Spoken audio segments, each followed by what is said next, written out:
Good morning, good morning, good morning. Let's see if we can get a little light going on up in here. That's better.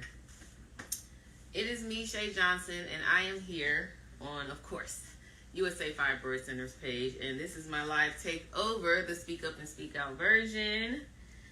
And right now, you're just gonna watch me a little bit because I am bathing my child. Today, come in, Dad. Got my dad right here. He was trying to make his grand entrance. Today, you see her? Yeah. We're going to talk to my family. I love talking to my family. This is my dad here. We'll talk to him first.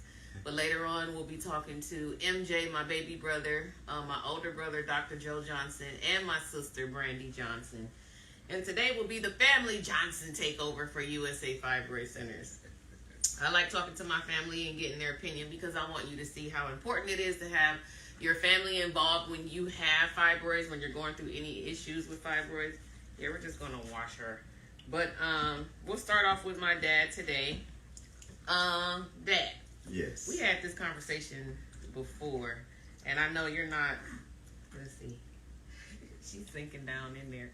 I know you're not that familiar with fibroids, but No, I'm not. when you first heard I had it, because we had a small conversation before on USA Fibroid Centers. How did you feel? I felt bad because number one, I didn't understand what fibroids were, and I felt bad for my daughter.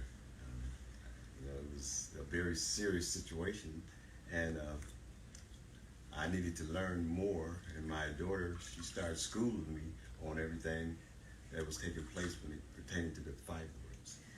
Yeah, he wasn't familiar with it. Honestly, I wasn't familiar with it either, so it wasn't really much to tell you. When I went to the doctors, they told me I had fibroids and told me it was just at a point to where they needed to be removed. That's how bad they were. So they gave me an option of a hysterectomy or a myomectomy, of course. And remember when I had that I told you I had to have a surgery? Right, yes. I had made my decision at that time to have a myomectomy. I'm washing my daughter's hair. I want to show you guys. I like my lives to be fun, even though we're talking about fibroid.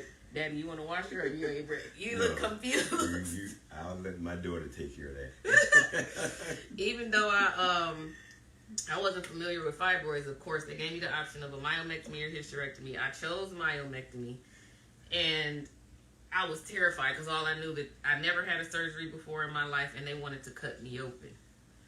They had to cut my abdominal area to remove the fibroids, so I wanted my entire family there. That's how terrified I am. Daddy, you know I don't have any tattoos because I'm terrified of needles. Right. I don't like needles. I just don't like shots. I just don't like it. So I had asked you to come, remember? Yes, I remember. And why didn't you come? Well, my surgery for my myomectomy? I was working at the time. There's no excuse. I still should have made time to come and support my daughter, but I felt very bad about that too because I wasn't there to support her, and it was my fault. I take full responsibility for that. But I'm not mad, Dad, because Joe was there, your son, MJ, your son, Mama was there, my friend Diane, and another friend of mine out in New York. It was just, I had a lot of support, but do you know how bad I wanted to run up out of there? Yes, I do. And let me tell you this, the company that you see right now that I'm an ambassador for, USA Fibroid Centers, they have a procedure to remove the fibroids non-surgically, okay. But I wasn't given that option. I wasn't given that option because, you know, the doctors, they prefer to do an actual surgery where they cut you. And the myomectomy is a non-surgical procedure, which costs minimum when it comes to money. So that's why, to me, my opinion is that's why it's not really offered to women. And if I would have known about that, because I never heard of it and I never heard of fibroids, so I wasn't familiar with my options or anything, I would have gotten a UFE, uterine fibroid embolization. Okay. But I didn't, and you know, you've been here through my process of when I was pregnant, and you've seen all the issues I had. But you know, the issues came some of the issues came from that surgery, removing the fibroids. Okay. That's why I couldn't have a vaginal birth. That's why I had previa, which is the placenta blocking the cervix, so my baby couldn't get out. That's why I had to have a cesarean because of that surgery. And it's sad because if I wouldn't have had that surgery, I could have delivered her, vaginally like I always wanted to do. Just experience what most women went through. Right. But I couldn't do that because of that surgery. And the reason I want my family involved, like my dad, my brother, my sister, and my mom, is because they need to be aware of, for number one, what I had to go through. For number two, I have fibroids now, again. So you know what I'm experiencing now, even though the symptoms are not as bad. And you can recognize them and possibly help somebody if they're complaining one day. Right. If it's a cousin or, your somebody's daughter. Right.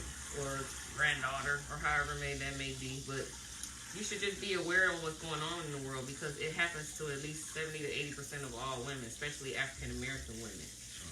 So it really sucks, Dad, that I have fibroids again, but this is where I want you to be involved this time, because I have to eventually make a decision on how I want to remove them this time, because they came back. Why they came back, I don't know. Why they're here, I don't know. Where do they come from? I don't know. And the doctors don't know. They can't tell you. There's not enough research. She's trying to stand up. She's like, get me out of here. But just help me through this process this time, and I'm sure you'll be there. Yes, I will be there this time. You'll be there this time. And however, if I have a UFE or okay. I'm gonna take her. If I do, Dad, have a UFE, uterine fibroid embolization, or if I have a myomectomy, just be there for me, because it's hard doing this on your own. Yes, I will be there for you. So that's our cue, you guys. I just wanted to have a small conversation with my dad as I'm watching my baby. I like y'all to see me in my element, my mommy mode, because even though I had my surgery to remove my fibroids, I'm a mommy now, as you can see. So the next conversation we'll be having, here I come, will be at, I believe it's 1 o'clock?